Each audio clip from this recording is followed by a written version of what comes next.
കർത്താവെ, അരുളിച്ചെയ്യണമേ, ഞങ്ങൾ കേൾക്കുന്നു.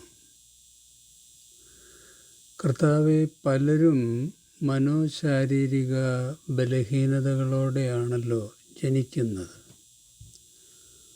അതവരുടെ സ്വഭാവത്തിലും വ്യക്തിബന്ധങ്ങളിലും ജീവിത വീക്ഷണങ്ങളിലും വലിയ പ്രതിസന്ധികൾ ഉണ്ടാക്കാറുണ്ട്. നിയമലംഘനത്തിനും കുറ്റകൃത്യങ്ങൾക്കും ക്രൂരതകൾക്കുമൊക്കെ കാരണമാകാറുമുണ്ട്. വ്യക്തിത്വ വൈകല്യങ്ങൾ മൂലം അവർ ചെയ്തു പോകുന്ന ദുഷ്പ്രവൃത്തികളുടെ പേരിൽ എങ്ങനെയാണ് അവരെ കുറ്റപ്പെടുത്തുവാൻ കഴിയുക? പരിമിതികളുള്ളവരെ പറ്റിയുള്ള നിന്റെ മനോഭാരത്തെ ഞാൻ ആദരിക്കുന്നു. ഈ മനുഷ്യനോ അവൻ്റെ മാതാപിതാക്കളോ പാപം ചെയ്തിട്ടില്ല. ദൈവത്തിൻ്റെ പ്രവൃത്തികൾ അവനിൽ വെളിപ്പെടുവാനാണ് ഇത് സംഭവിച്ചത് എന്ന് അന്ധനായി ജനിച്ച മനുഷ്യനെപ്പറ്റി പറഞ്ഞത് നീ വായിച്ചിട്ടില്ലേ?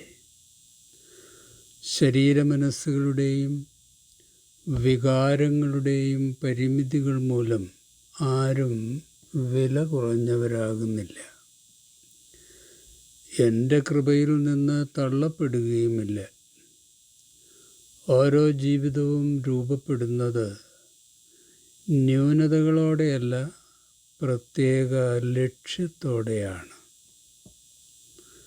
നിങ്ങളുടെ കണ്ണിൽ പോരായ്മയായി തോന്നുന്നത് എൻ്റെ കാഴ്ചപ്പാടിൽ ഡിവൈൻ ഡിസൈനാണ്, രൂപകൽപ്പനയാണ്.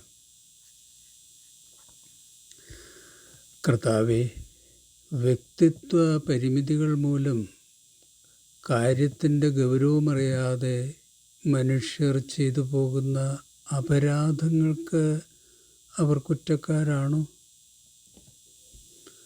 കുഞ്ഞെ, മനുഷ്യൻ വിധിക്കുന്നത് പോലെയല്ല ഞാൻ വിധിക്കുന്നത്. കരുണ നിറഞ്ഞ വിധിയാണ് എൻ്റേത്.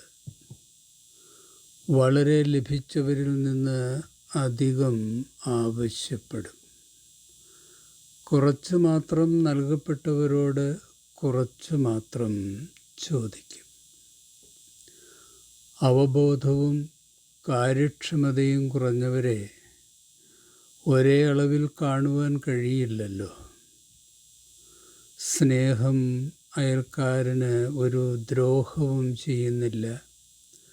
അതുകൊണ്ട് നിയമത്തിൻ്റെ പൂർത്തീകരണം സ്നേഹമാണ് എന്ന് നീ വായിച്ചിട്ടില്ലേ? കർത്താവെ, വീണ്ടും ചോദിക്കുന്നതിൽ ക്ഷമിക്കണം. മനുഷ്യനിലെ പരിമിതികൾ പല പ്രതിസന്ധികളും ഉണ്ടാക്കുന്നത് ഒഴിവാക്കാൻ എല്ലാവരെയും പരിപൂർണരായി സൃഷ്ടിച്ചുകൂടെ? കുഞ്ഞെ, പരിപൂർണതയെപ്പറ്റിയുള്ള നിന്റെ കാഴ്ചപ്പാട് ശരിയല്ല. ബലഹീനതയിലാണ് എൻ്റെ ശക്തി പൂർണ്ണമാകുന്നത്. ബലഹീനരിൽ എൻ്റെ ശക്തി വ്യാപരിക്കുമ്പോൾ അവർ എല്ലാത്തിനും മതിയായവരാകും. പരിമിതികൾ ഉള്ളവരിലാണ് എൻ്റെ ശക്തിയും മഹത്വവുമൊക്കെ പ്രവർത്തനക്ഷമമാകുന്നത്. എല്ലാം തികഞ്ഞവരെന്ന് ചിന്തിക്കുന്നവർക്ക് എൻ്റെ ശക്തിയുടെ ആവശ്യമില്ലല്ലോ. കർത്താവെ, അപ്പോൾ ജീവിത സഹനത്തിൻ്റെ പിന്നിലും ചില ദിവ്യ ഉദ്ദേശങ്ങളുണ്ട് അല്ലേ? അതേ കുഞ്ഞെ, മനുഷ്യപുത്രൻ്റെ കുരിശ് പരാജയമായിട്ടാണ് ലോകം കണ്ടത്. പക്ഷേ അത് വിജയമായിരുന്നു. അതുപോലെ ബലഹീന ശരീരവും തകർന്ന മനസ്സും ശാപമോ നിർഭാഗ്യമോ അല്ല. അവർ എന്തുകൊണ്ട് ഇങ്ങനെയായി എന്ന് ചോദിക്കുന്നതിന് പകരം അവരെ എങ്ങനെ സ്നേഹിക്കുവാനും സഹായിക്കുവാനും കഴിയുമെന്നാണ് നിങ്ങൾ ചിന്തിക്കേണ്ടത്. നിങ്ങൾക്ക് ദൈവം നൽകിയ അനുഗ്രഹങ്ങൾക്കും കഴിവുകൾക്കും ദൈവത്തോട് നന്ദിയുള്ളവരായിരിക്കുക. അതുപോലെ പരിമിതികളുള്ളവർക്ക് നിങ്ങളുടെ കഴിവുകളുടെ ഓഹരി പങ്കുവയ്ക്കുകയും പ്രോത്സാഹിപ്പിക്കുകയും ചെയ്യുക. പരിമിതികളുള്ള ശരീര മനസ്സോടെ ജനിച്ചവരെ സംബന്ധിച്ചുള്ള സർവശക്തൻ്റെ തിരുവചനത്തിലെ വാക്കുകൾ എത്ര ആശ്വാസമാണല്ലേ. ബലഹീനതകൾക്കും സഹന നൊമ്പരങ്ങൾക്കും ഒരു പുതിയ നിർവചനമാണ് ദൈവം നൽകുന്നത്. മനുഷ്യൻ തകർന്നവർ എന്ന് വിളിക്കുന്നവരെ കർത്താവ് പൂർത്തിയാകാത്തവർ എന്നാണ് വിളിക്കുന്നത്. മനുഷ്യൻ്റെ അയോഗ്യതകളും പരിമിതികളും സർവശക്തൻ്റെ കൃപാകടാക്ഷത്തിനും സ്നേഹസ്പർശത്തിനുമുള്ള യോഗ്യതകളാണ്. രോഗികൾക്കാണല്ലോ വൈദ്യൻ്റെ ആവശ്യം. സൗഖ്യദായകനായ കർത്താവേ, എൻ്റെ ബലഹീനതകളും തകർച്ചകളും എൻ്റെ കഥയുടെ അവസാനമല്ലെന്ന തിരിച്ചറിവ് നൽകിയതിനായി സ്തോത്രം. ലജ്ജാകരമായി കരുതിയിരുന്ന എൻ്റെ ബലഹീനതകളെയും പരിമിതികളെയും അവിടുത്തെ മുമ്പിൽ ആദരപൂർവം സമർപ്പിക്കുന്നു. അങ്ങ് എന്നെ കാണുന്നത് പോലെ എന്നെ കാണുവാനുള്ള കൃപ എനിക്ക് തരേണമേ.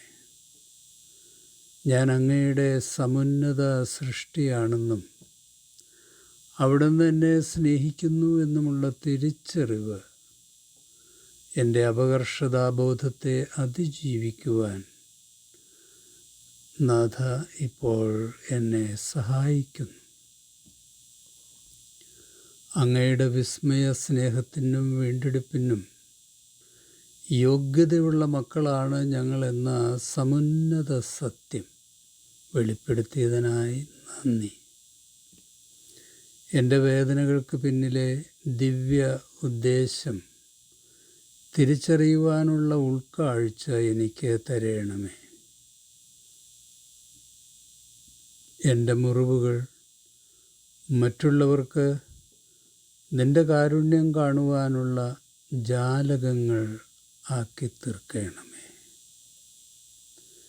എൻ്റെ ബലഹീനതകളെ ഓർത്ത് ലജ്ജിക്കാതെ നിൻ്റെ അത്ഭുതകരങ്ങളിൽ ഞാൻ പുതുതാക്കപ്പെട്ടുകൊണ്ടിരിക്കുന്നു എന്ന പ്രത്യാശയിൽ മുന്നോട്ട് പോകുവാനുള്ള കൃപ തരേണമേ. ആമേൻ. കർത്താവേ സ്തോത്രം. ശുഭാശംസകളോടെ എ പി ജോർജച്ചൻ.